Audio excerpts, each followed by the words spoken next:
Have you ever stared at your bank account in the middle of the night, feeling a suffocating, physical weight pressed down on your chest? The house is completely silent.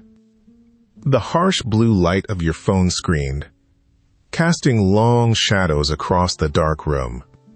And you can actually hear your own heartbeat pounding in your ears.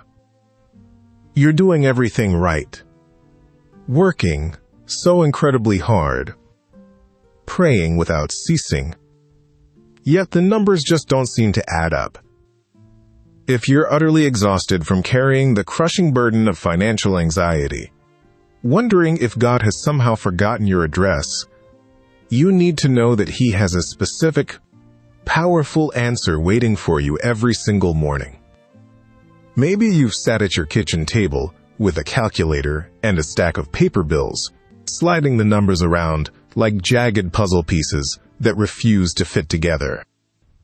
You feel the cold knot forming in your stomach, the sudden shallowness of your breath. You wonder how you are going to make it through the month, let alone the year. You are not the first person to sit in the dark and wonder how you will survive. Picture the widow of Zarephath.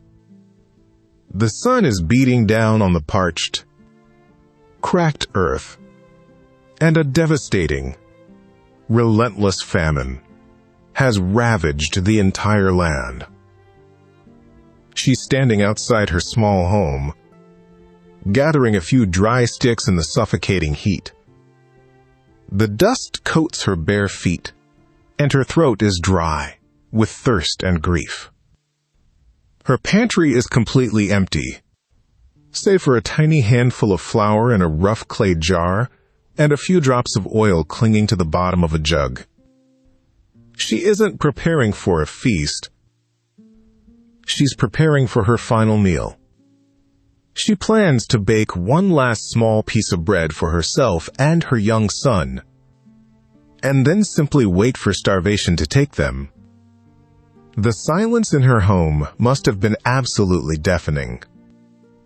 The sheer terror of having absolutely nothing left, of looking into the hollow eyes of her child and knowing she can't provide for his tomorrow, is a crushing weight no mother should ever have to bear. Maybe you felt exactly what she felt in that dusty, forgotten town. Perhaps you're looking at your own empty jars today. The unpaid bills stacked high on the kitchen counter. The final notice letters in the mail. The devastating reality of a shrinking income while the cost of living keeps rising. You're gathering your last sticks, wondering how on earth you're going to survive the coming week. But then, the prophet Elijah walks up the dusty road. His sandals are coated in the same dry earth, his own voice raspy from the intense heat. He asks her for a drink of water, and as she turns to get it, he asks for something seemingly impossible, a piece of bread. Imagine the sheer disbelief washing over her. She is scraping the literal bottom of the barrel. And here is a stranger asking for her last crumb. Yet, Elijah delivers a promise directly from God. The jar of flour will not be used up, and the jug of oil will not run dry until the day the Lord sends rain on the land. She obeys. She takes that final handful of flour, mixes it with the last drops of oil, and bakes it over the fire. Imagine the smell of the dough crisping on the hot stones, the smoke stinging her eyes. And the next morning, she goes back to the jar, fully expecting it to be hollow and empty. But there is another handful of flour, and another drop of oil, just enough for that day. She didn't get a warehouse full of grain. She didn't get a lifetime supply of oil delivered to her doorstep all at once. She received daily provision. Are you willing to trust God for just today's flour? Perhaps you are demanding a 5-year financial plan from heaven when God is inviting you to experience the daily, miraculous scraping of the jar where he meets you faithfully every single morning.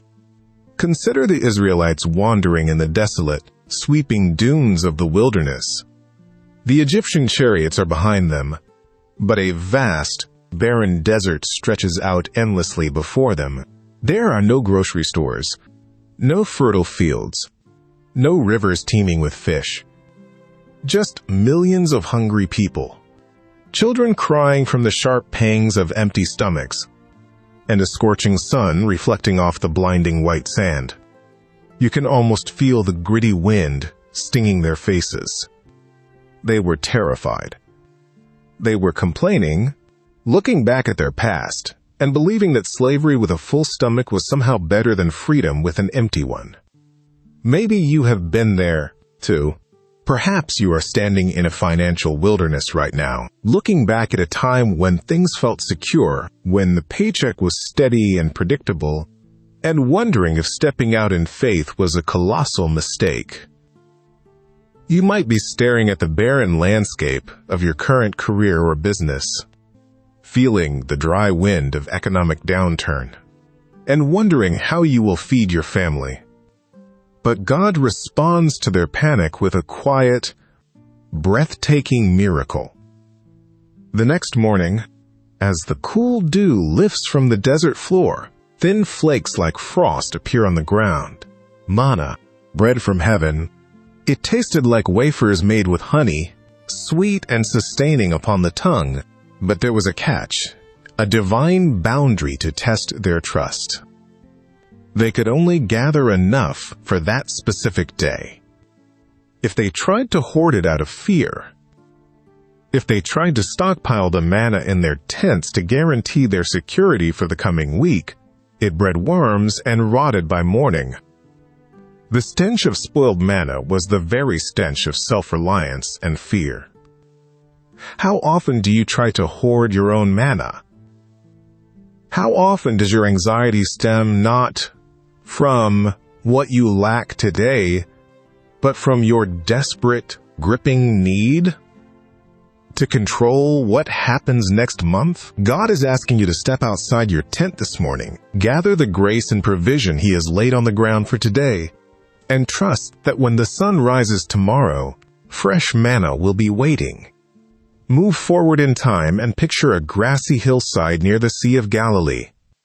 The sun is beginning to dip below the horizon, casting a golden, fading light over a massive crowd of over 5,000 men, plus women and children. The air is thick with the smell of the nearby freshwater sea and the crushed green grass under thousands of shifting sandals. The disciples are looking at this massive crowd, and panic begins to set in. They hear the rumbling of stomachs. They do the math. Philip quickly calculates that half a year's wages wouldn't even buy enough bread for everyone to have a single bite. Have you ever run those same terrifying calculations? Sitting at your desk, looking at the mortgage, the medical bills, the tuition, the groceries, and realizing that even if you worked double shifts, it wouldn't be enough? You look at your resources, and all you see is a terrifying, insurmountable deficit. Andrew finds a young boy with a small lunch, 5 small barley loaves, and 2 small fish. This wasn't a royal feast. Barley was the bread of the poor, rough and dense, and the fish were likely small, pickled, and salty. It was a meager, insignificant offering against an ocean of human need. You can almost hear the defeat in Andrew's voice as he says, "But how far will they go among so many?" Perhaps you are holding up your own 5 loaves and 2 fish today, your meager savings account, your part-time job, your small business that is struggling to get off the ground. You are looking at God and saying, "This is all I have, and it is nowhere near enough to cover the massive demands of my life." But watch what Jesus does. He doesn't panic. He doesn't send the crowds away to fend for themselves. He takes the rough bread in his calloused hands, looks up to heaven, and gives thanks. He blesses what is seemingly insufficient. And as he breaks the bread, the miracle happens in the breaking. The bread keeps multiplying. The fish keep multiplying. The disciples carry woven baskets through the crowd, the warm smell of fresh bread and roasted fish filling the evening air. And everyone eats until they are completely, physically satisfied. In fact, 12 baskets of broken pieces are left over. When you place your inadequate, terrifyingly small resources into the hands of the Savior, they cease to be subject to earthly mathematics. He can stretch your meager income, protect your fragile resources, and provide in ways that completely defy logical explanation. Or consider Peter in Capernaum. The temple tax collectors have cornered him, demanding the 2 drachma tax. Peter is a fisherman, a blue-collar worker who knows the harsh reality of an empty net and a grueling day on the water. The pressure is on. The debt is due. You know that feeling, don't you? The sudden, unexpected expense that drops out of nowhere. The car engine fails. The roof leaks. The medical emergency happens. And the collectors are suddenly knocking at your door. You feel the flush of heat in your face. The frantic racing of your mind as you try to figure out which credit card to use or who you can possibly borrow from. Jesus tells Peter to do something entirely unconventional. He doesn't hand him a bag of silver coins. He tells him to go to the lake, throw out his line, and open the mouth of the first fish he catches. Feel the coarse rope of the fishing line in Peter's hands. Smell the heavy brine of the water. Feel the sudden, sharp tug on the line beneath the surface. Peter reels in a fish, pries open its wet, scaly mouth, and there, glinting in the sunlight, is a 4 drachma coin, exactly enough to pay the tax for both Jesus and Peter.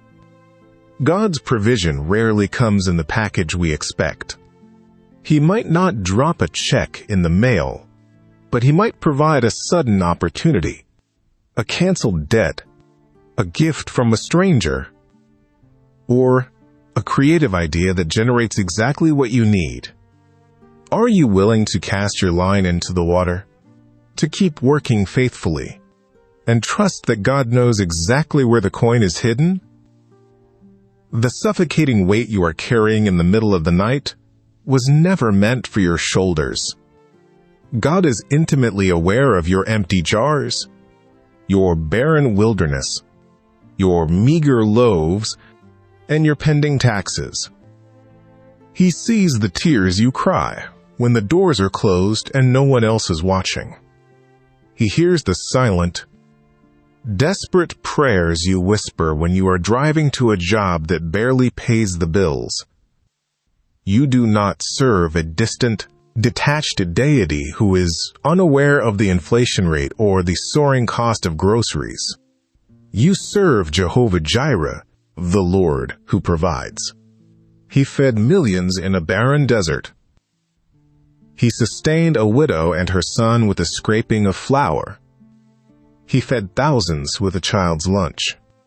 He paid a tax from the mouth of a fish. And he has not forgotten your address.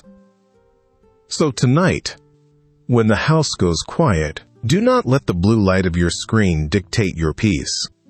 Close your eyes. Take a deep, steadying breath.